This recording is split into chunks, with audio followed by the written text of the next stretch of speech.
Haleluya. Haleluya. Sorak-sorai bagi Yesus penolong kita, juru selamat dan satu-satunya penebus hidup kita. Haleluya. Mari bertepuk tangan.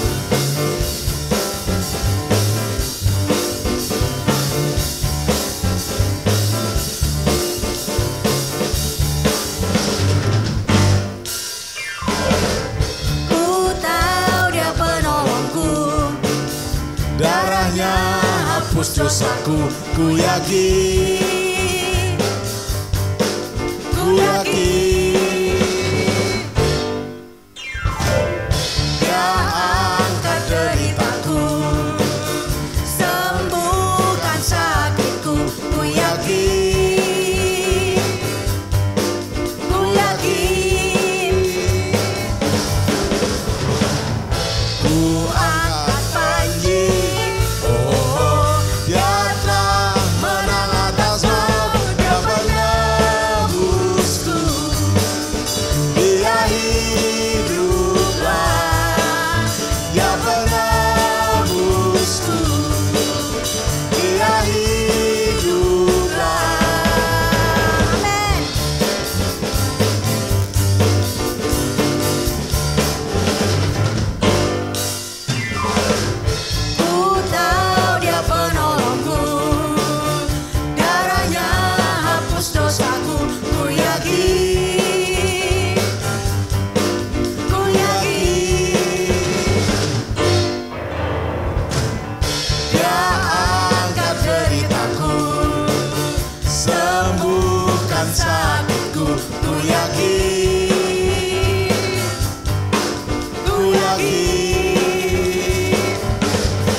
Penebusku, dia hiduplah. Tepuk tangan buat Yesus Tuhan kita.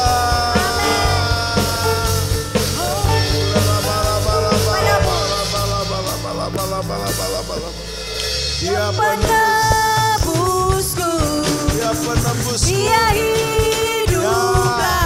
Yes, dia penebusku, dia hiduplah.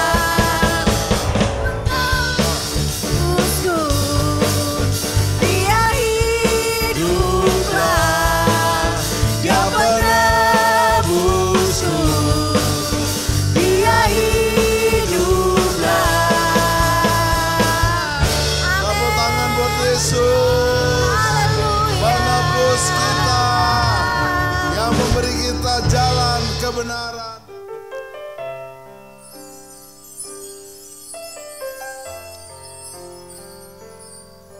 Bapa di dalam Yesus dan Roh Kudus telah memulai, melanjutkan dan menyempurnakan karyanya yang luar biasa. Mengikut Yesus pasti endingnya happy. Kalau belum happy, berarti belum ending, sabar.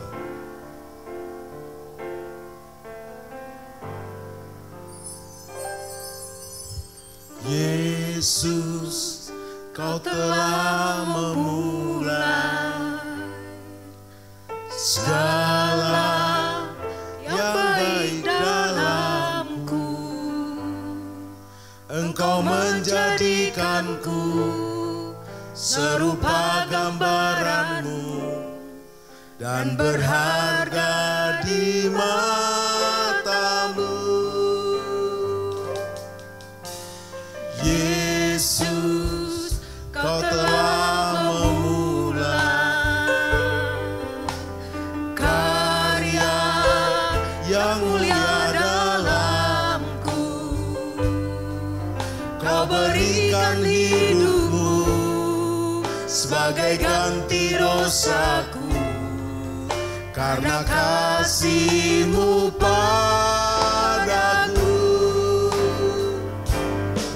Sekarang ku memuji-Mu, Allah yang setia, yang tak pernah meninggalkan perbuatan tangan-Mu. Sekarang ku menyembah-Mu, Allah yang mulia, sempurnakan segenap hidupku agar indah bagimu. Jangan pernah takut, karena Bapa dalam Yesus dan Roh Kudus tidak pernah meninggalkanmu. Engkau berharga di matanya. Yesus, Terima kasih Yesus.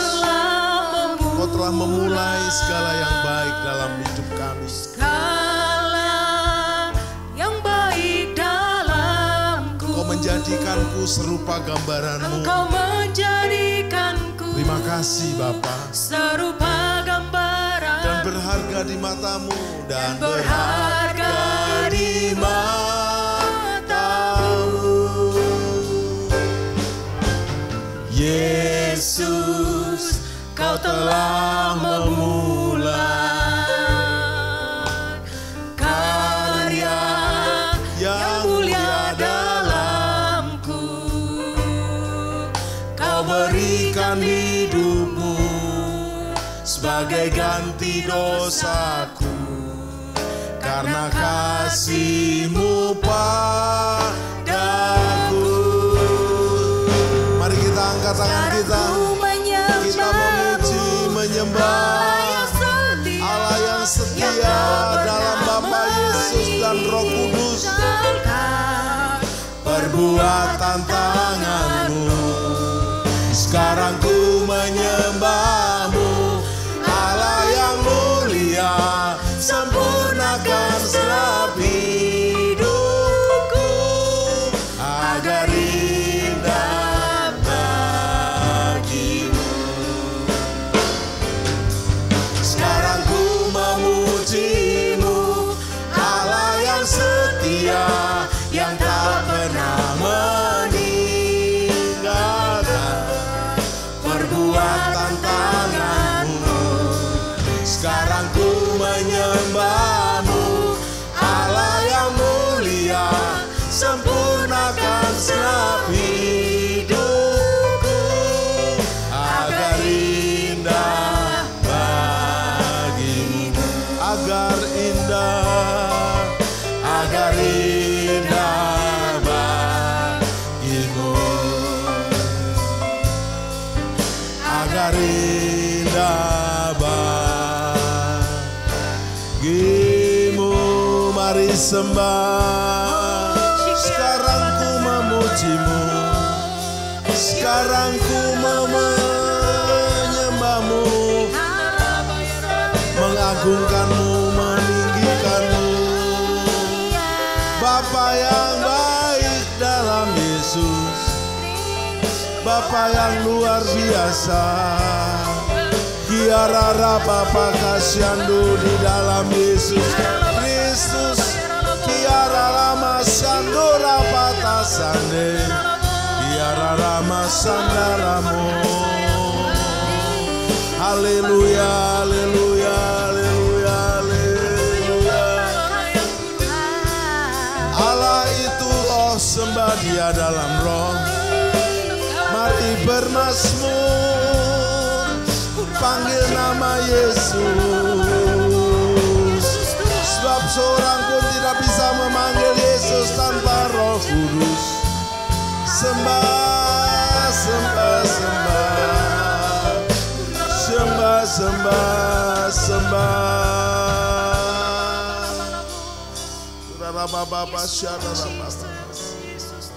Belum pernah ada kasih di dunia ini seperti kasih Yesus. Yesus mengampuni para pelacur yang bertobat. Dan Yesus berkata, jangan berbuat dosa lagi. Kepada perempuan yang berzina itu Yesus berkata, jangan berbuat dosa lagi, dan aku pun tidak menghukum engkau. Kepada pemungut cukai, bahkan kepada penjahat yang di sebelah salibnya, mereka diampuni, mereka diselamatkan. Belum pernah ada kasih di dunia seperti kasih Yesus. Belum pernah ada kasih di dunia sanggup menerima diriku apa adanya selain kasih-Mu, Yesus.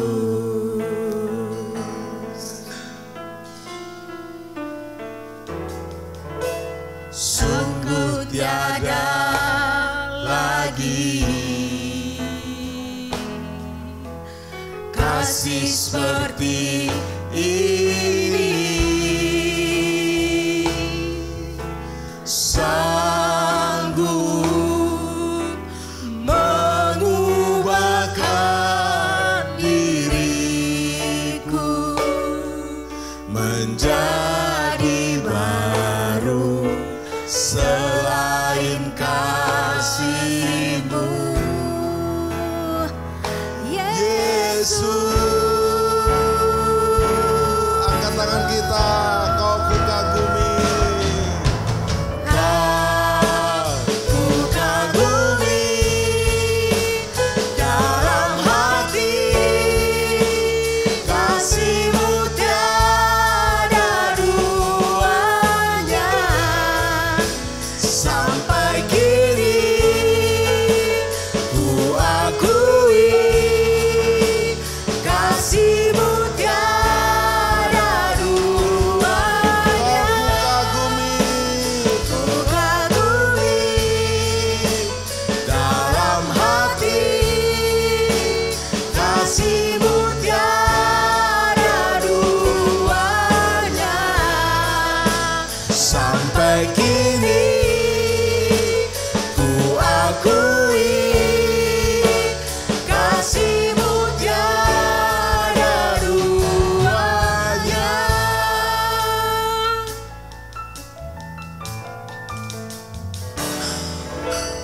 Belum pernah ada Kasih di dunia, kasih di dunia, kasih Bapa dalam Yesus yang mengampuni dosa kita.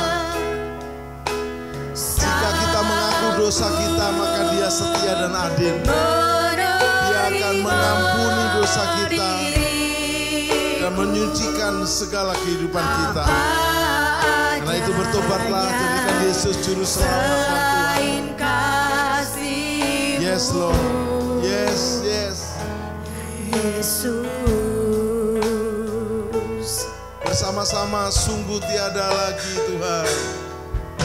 sungguh tiada lagi kasih seperti ini, sanggup mengubahkan diriku menjadi baru selain kasih-Mu, Yesus. Bersama-sama kau kukagumi.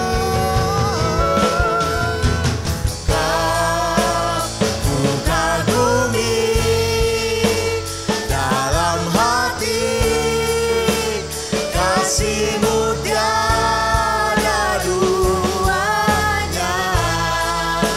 Sampai kini ku akui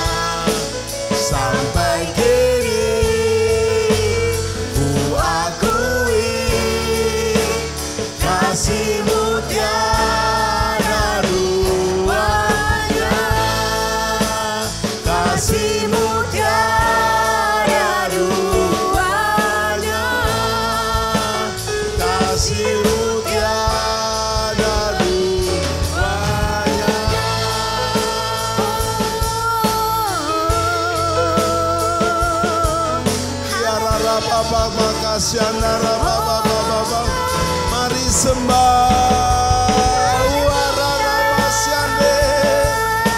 Belum pernah ada kasih di dunia seperti kasih Bapa. Di dalam Yesus,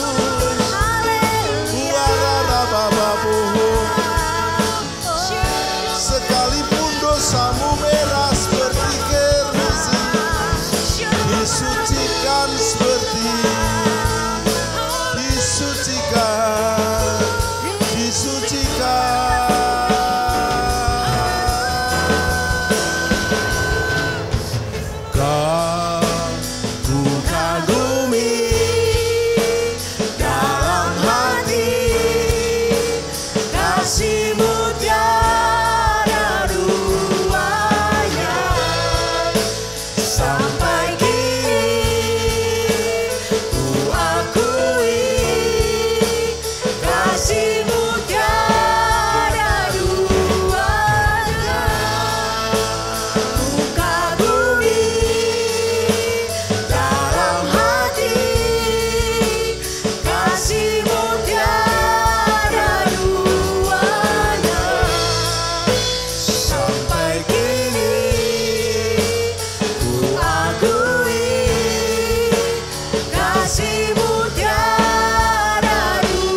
Kasih Bapa surgawi dalam Yesus dan Roh Kudus.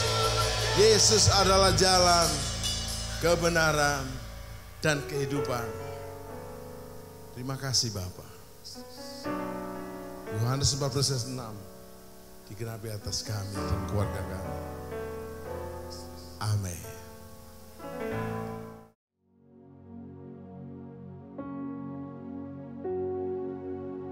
Salam penyembahan. Sahabat Worship at Home, biarlah melalui program ini kita setelah memuji, menyembah, berdoa bersama-sama dari rumah kita masing-masing, kita akan belajar firman Tuhan yang tidak pernah gagal. Dan pada saat ini telah hadir sahabat saya, Pastor Dusia Silaban, yang di sosmednya dikenal dengan pendeta nyentrik, walaupun mulai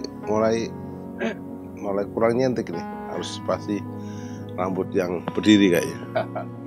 Akan membantu kita untuk mempertanyakan hal-hal yang penting, karena tema kita cukup penting untuk hari-hari ini, yaitu manajemen marah tanpa emosi. Silakan hambanya.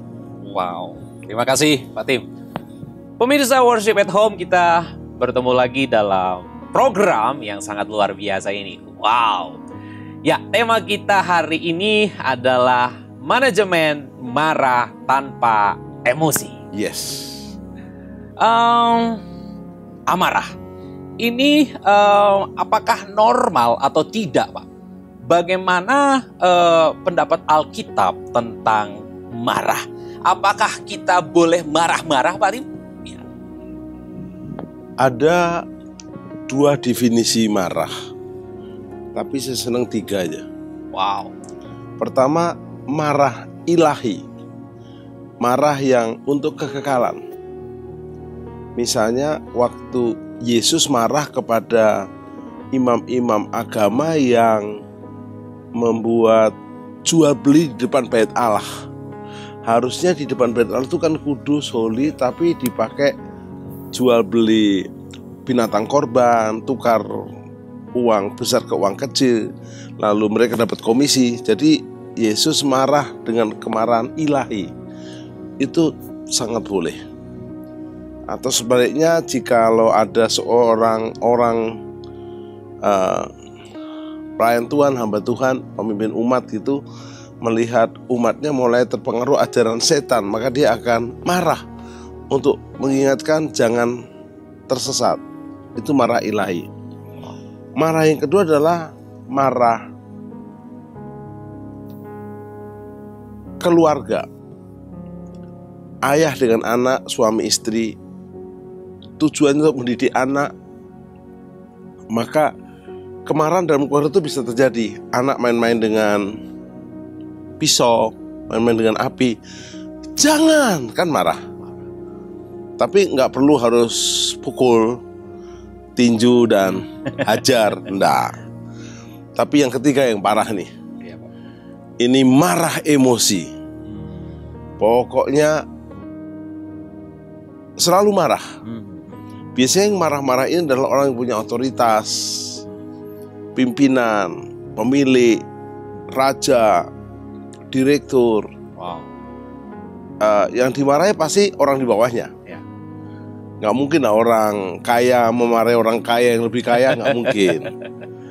Jadi ini kemarahan yang menghancurkan. Alkitab bilang boleh marah, tapi nggak boleh marah-marah. Jadi bukan boleh marah, tapi bukan marah-marah. Tahu kan bedanya? Ya, siap. Bahkan kalau marah sebelum matahari terbenam harus selesai. Wow. Jangan disimpan sampai amarah itu kos, apalagi terus kontrak sebulan 2 bulan dan menghancurkan. Ya, Pak Tim. Baik yang punya amarah, apalagi yang dimarahi. Baik, Pak. Berarti pemirsa Worship at Home kita bisa simpulkan bahwa memang tergantung marahnya berarti Pak Tim ya. Ya. Jadi boleh marah asalkan tidak marah-marah. Ada orang Pak baru bangun pagi aja sudah marah-marah ya. Nyampe di kantor marah-marah ya.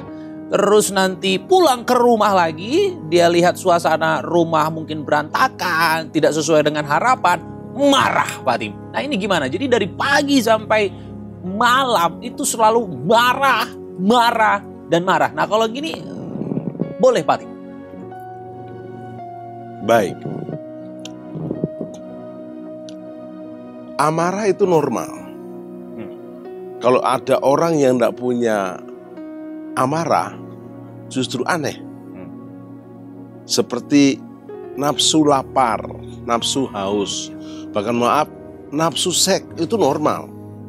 Nah kalau ada suami istri ditanya menikah, kamu sayang sama pasanganmu? Enggak tuh. Nah, kenapa nikah? Disuruh mama, repot. Ada nafsu. Tapi yang nggak boleh melakukannya sembarangan, sembrono, tanpa kontrol. Contoh marah di kantor masih oke. Kalau marah anak buah yang salah. Marah di jalanan setengah oke, karena siapa yang dimarahi? Apalagi marah di rumah, betapa kasihannya. Jadi itu ada lagunya, pagi marah, siang marah, sore dan malam marah, tak hentinya selalu marah-marah. Nah, siapa di muka bumi ini orang mau dimarahi?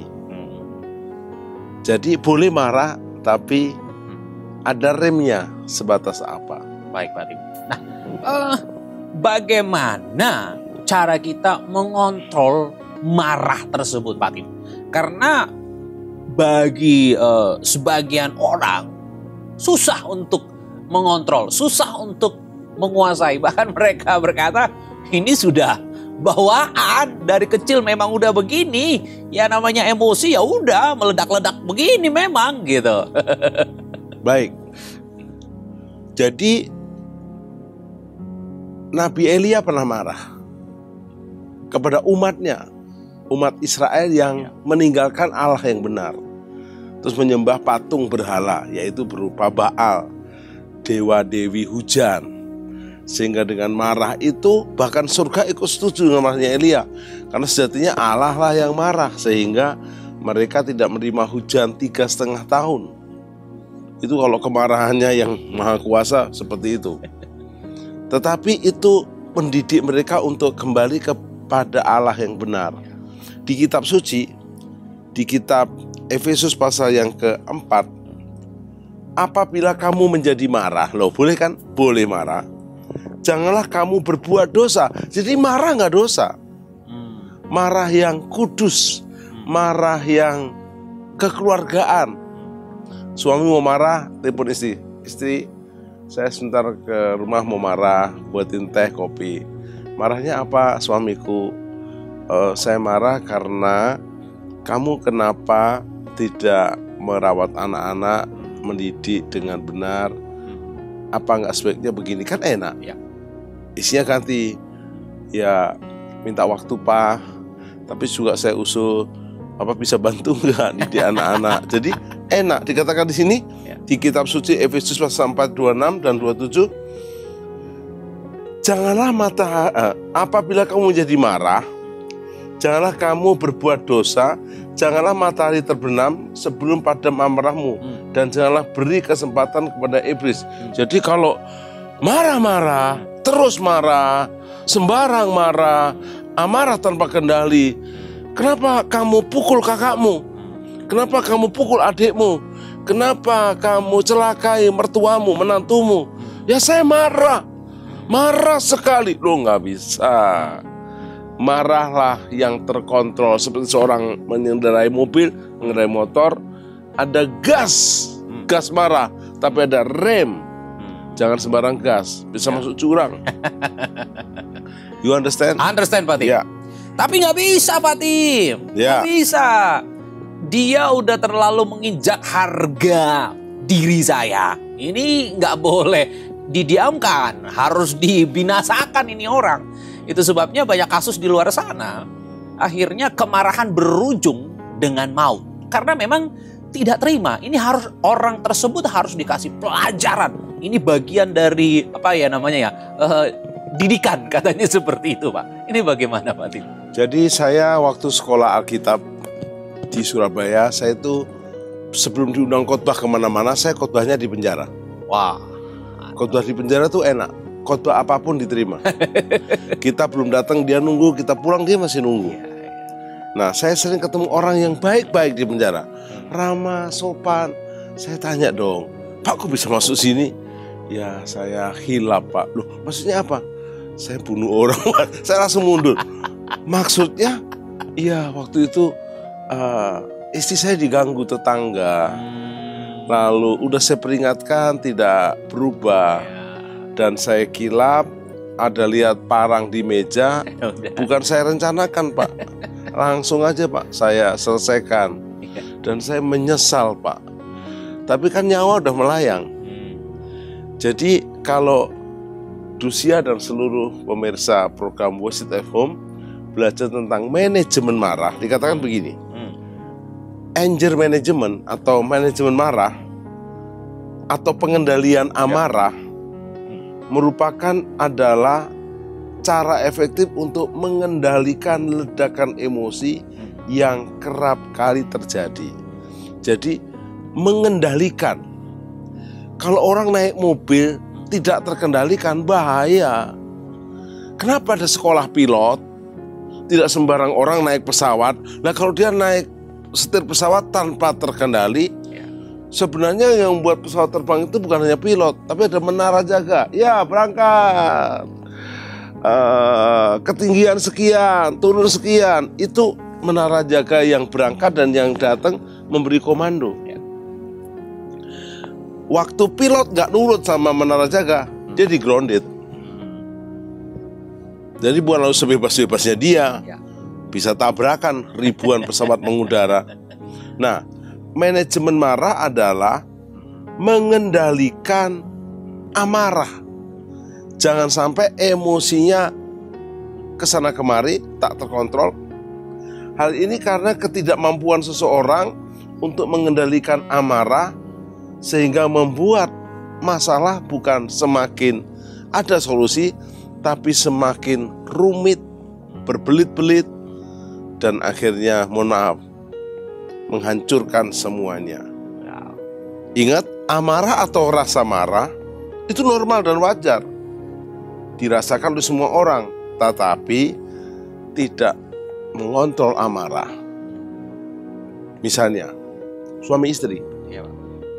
marahnya tidak terkontrol, langsung istrinya berkata gini, saya kecewa sama engkau suamiku. Syok kan suaminya? Ya. Suaminya balas, jadi kamu maunya apa? Istrinya diam, mau cerai. Nah, kan emosi. Suami istri itu selalu tidak cocok karena dia menikah sama lawan jenis. Saya sudah pacaran 5 tahun, menikah 22 tahun, sampai tadi pagi masih nggak cocok. Tadi malam juga nggak cocok. Tapi masih sama-sama, kami udah komitmen, tanda tangan, berkomitmen di hadapan Tuhan. Kami akan mencocokkan sepanjang hidup. Pernikahan itu adalah sekolah yang belum selesai, udah dikasih ijazah. Begitu menikah, dikasih sertifikat pernikahan. Dan tanggal kedua selesai nggak ada. Nah, tapi kita berkomitmen. Kenapa saya sampai masih rukun dan bahagia? Saya mencocokkan. Kalau nggak mencocokkan, bisa ada amarah, sehingga cekcok, cekot-cekot, giginya copot, akhirnya cekot. Iya, baik, Pak. You understand? Understand, Pak Tim. Iya. Baik. Secara psikologi, Pak Tim, kalau seseorang itu dimarahi, akan timbul sakit hati. Itu secara psikologi, dan memang di lapangan banyak sekali terjadi demikian. Dimarahi karena memang salah. Dimarahi karena memang melakukan sesuatu hal yang sangat fatal. Tapi ketika dimarahi, kita mencoba negor, marah balik. Nah, ini gimana, Pak Tim? Baik. Karena itu banyak amarah itu ditujukan kepada orang yang di bawahnya. Sehingga pembalasannya itu minimalis. Jaranglah, mohon maaf, anak memarahi orang tua. Jarang. Atau pangkat yang terendah memarahi pangkat yang tertinggi, nggak mungkin. Atau prajurit memarahi raja, yang nggak mungkin. Biasanya atasan memarahi bawahan, pemimpin memarahi anak buah. Nah, kadang anak buah nggak membalas langsung, tapi perlahan bisa terjadi sehingga ada saling menciderai. Menurut saya, yang punya otoritas di atas, yang mungkin punya kesempatan untuk marah, kendalikan amarah itu. Marahlah dengan bijaksana. Karena setiap orang, termasuk pemimpin itu juga tidak mau dimarahi. Ya. Misalnya saya memarahi Dusia di sini. Siap, Pak Tim. Saya bisa dengan kata-kata, saya nggak suka sama kamu. Kenapa kamu begini dan begitu? Kamu harusnya begini. Kalau nggak begini, awas loh ya. Sudah menghakimi, mengancam, menekan. Tapi kalau seperti ini, Dus, rasanya kamu akan lebih bagus kalau begini dan begitu. Karena supaya akan menjadi lebih baik. Tujuannya tercapai. Ada seorang mamah nih, lihat raportnya warnanya merah anak-anaknya. Lalu dia bilang begini, dasar kamu anak bodoh, masa raport merah semua? Dasar kamu otak kerbau, anak kerbau. Anaknya dengan santai berkata, kalau saya anak kerbau, mama apa coba? Kau bilang mama kerbau? Sesama kerbau saling mendahului. Nah, akhirnya ketahuan. Iya. Jadi sebenarnya yang punya otak kerbau siapa? Jadi menurut saya, nak, yang sudah-sudah, Ya. yang akan datang, mama ajak kita belajar sama-sama. Tujuannya tercapai, anaknya pintar, mamanya juga pintar. Baik. You understand? Understand, Ya. Pak Tim. Pak Tim, ini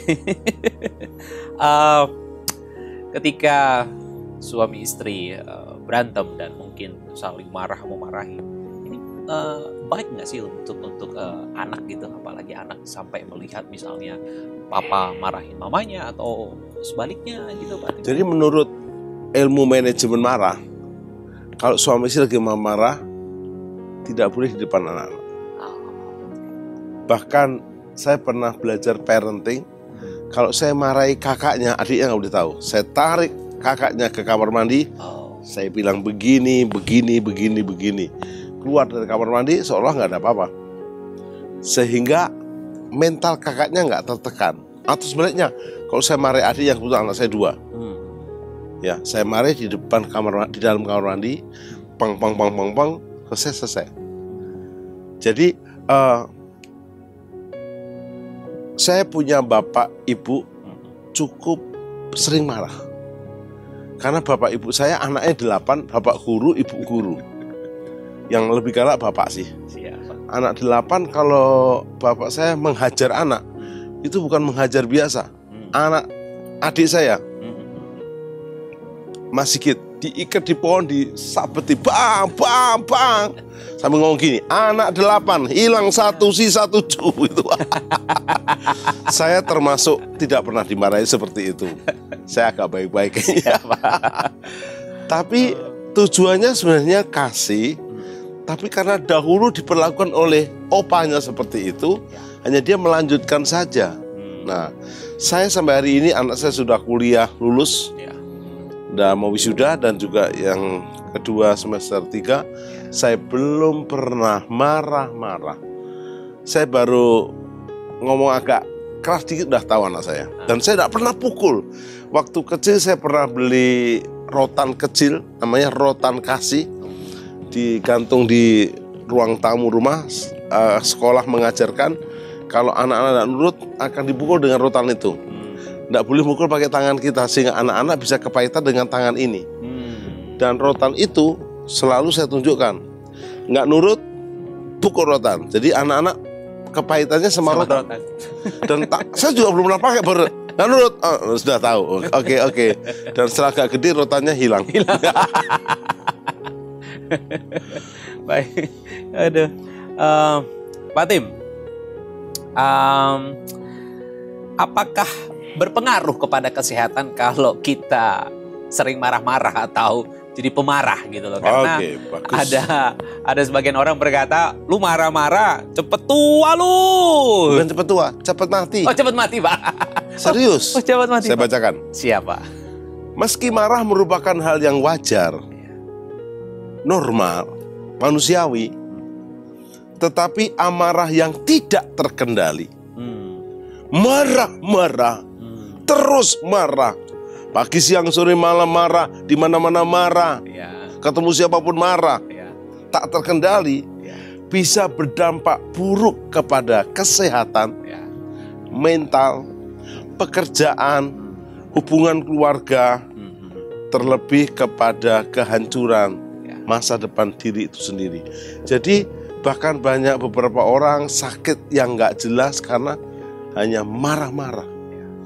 Coba mulai rem dengan kendali yang tepat. Jadi jangan marah-marah. Siapa? Pak, apakah boleh Pak kita menikah dengan seseorang yang belum bisa menguasai emosinya Pak? Karena ya kalau udah cinta katanya tutup mata Pak. Baik, bagus banget. Setiap saya melayani pemberkatan nikah, ingat Tuhan yang memberkati, saya melayani. Saya pasti tanya, sudah pernah berantem, cekcok? Belum, pulang. Berantem dulu, kamu tahu cara menghentikan percecokan. Kalau enggak dewasa kamu. Jadi saya selalu melatih mereka untuk pernah cekcok tapi bisa menyelesaikan. Siapa yang mengalah duluan, siapa yang damai duluan. Nah, ada banyak pelajaran tentang anger management, yaitu manajemen marah tanpa emosi, dan itu bisa diterapkan perlahan dalam diri kita. Yang pertama, coba kita praktekkan. Cobalah berpikir sebelum menyampaikan amarah. Kalau aku marahnya terlalu keras, kalau aku marahnya tak terkendali, berpikir. Kalau juga nggak bisa berpikir, hitung 1, 2, 3, 4, 5. Kenapa saya kena di penjara? Banyak orang masuk penjara, orangnya baik-baik, karena waktu dia mencelakai orang itu, karena dia nggak berpikir dulu, langsung hajar aja, setelah itu menyesal. Tetapi kalau nyawa orang udah melayang, orang udah luka, jadi sebelum marah berpikir. Sehingga kata Cak Lontong, mikir. Nah, itu kali ini betul. Ya. Jadi mikir sebelum marah. Itu nomor 1. Yep. Nomor 2, waktu kita sedang tertekan dan punya kesempatan untuk marah, bukan hanya mikir, tapi kita ambil waktu untuk berdiam diri. Kalau bahasa bebasnya bermeditasi atau perenungan. Sebaiknya saya marahnya seperti apa ya? Jadi dia, saya maunya begini. Nah, kalau itu sudah mulai bagus, maka yang ketiga, mulai melakukan yang namanya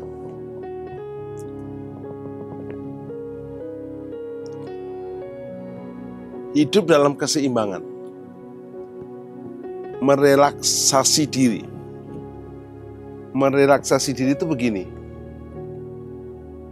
Bukan hanya dia yang punya kelemahan, saya juga punya kelemahan. Saya beri contoh. Istri saya itu karakternya merah. Merah itu memimpin, ngatur,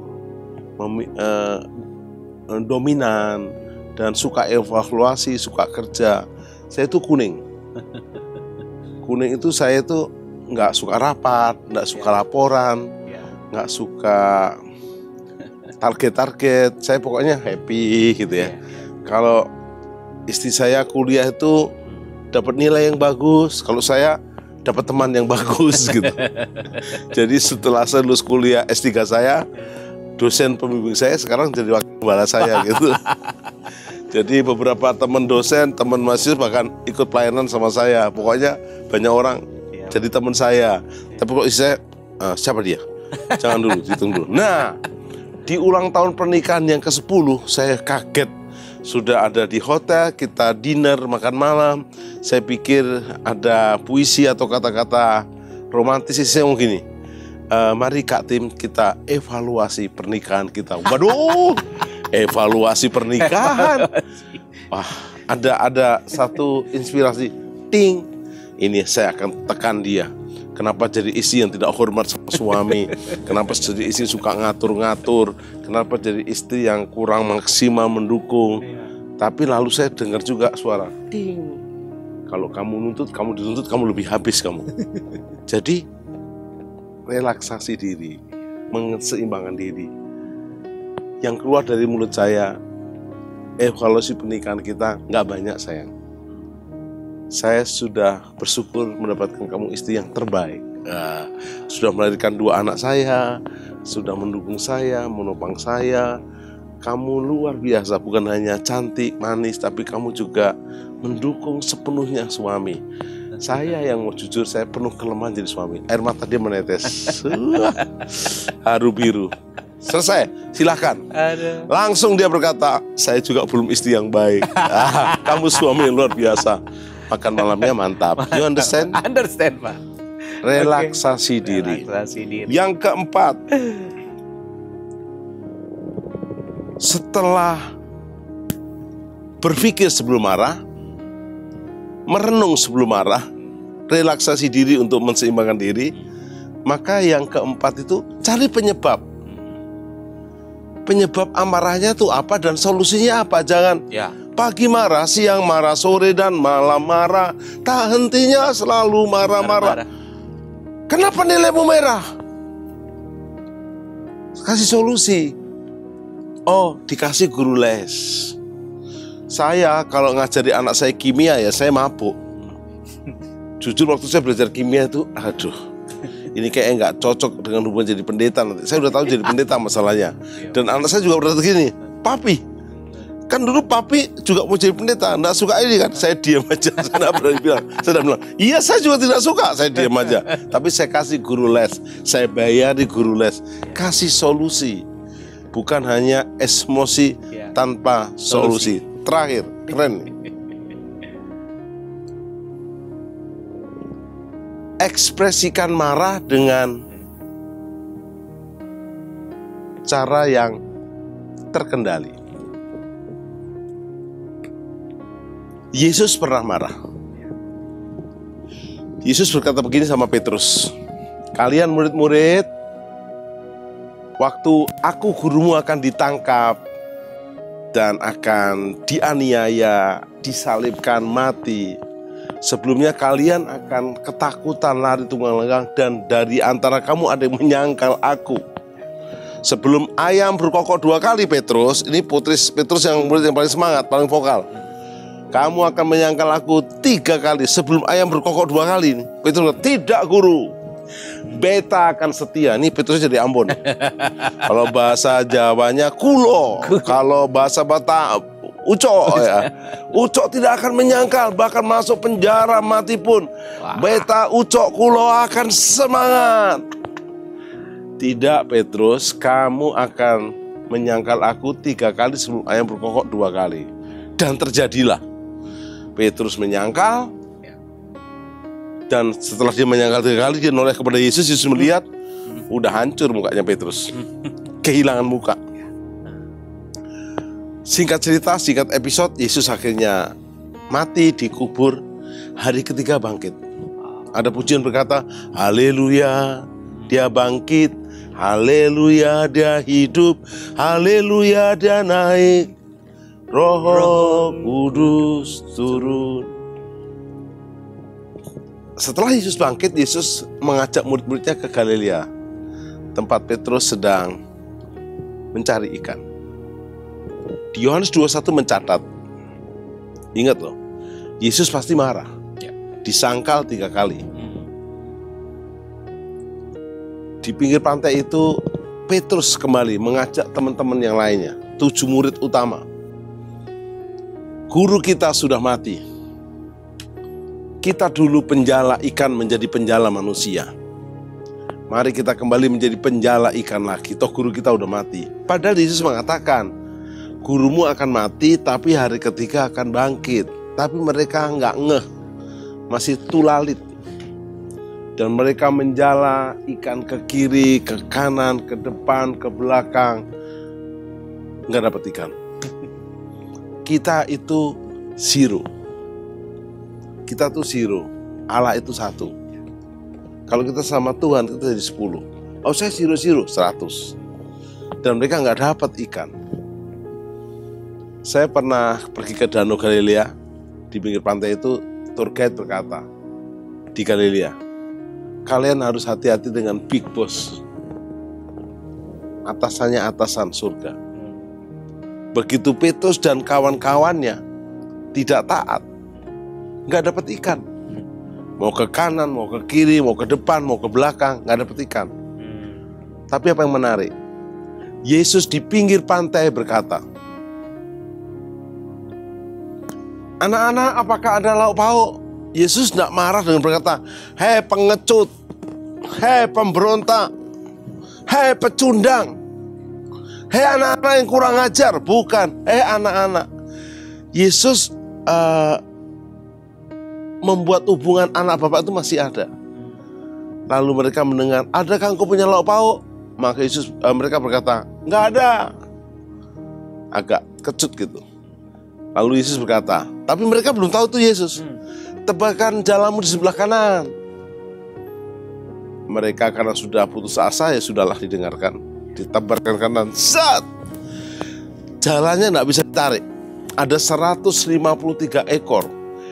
Itu kata para ahli Alkitab, jenis spesies ikan yang di Danau Galilea. Semua masuk, gede-gede, jalannya nggak koyak.